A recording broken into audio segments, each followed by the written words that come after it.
Despite President Trump's best efforts to distance himself from the disastrous downfall of conservative darling Roseanne Barr this week, the internet doesn't forget, and neither does Dan Rather, America's anchor emeritus.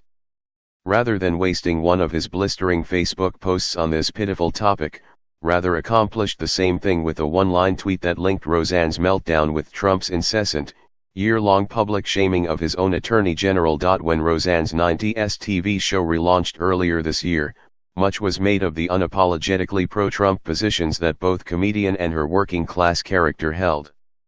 After the first episode received massive ratings this spring, the right-wing media celebrated the success as a triumph for the regular, working-class, flyer-overstate Americans that President Trump claims to represent. Inevitably, within hours, the commander-in-chief took the bait and wrapped himself firmly in the blanket of praise his minions were offering him.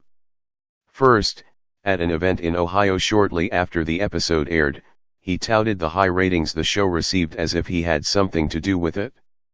Over 18 million people. And it was about us, he said at the event, which was supposed to promote his administration's infrastructure initiatives. They haven't figured it out. The fake news hasn't quite figured it out yet. They have not figured it out. So that was great. And they haven't figured it out. But they will. And when they do, they'll become much less fake.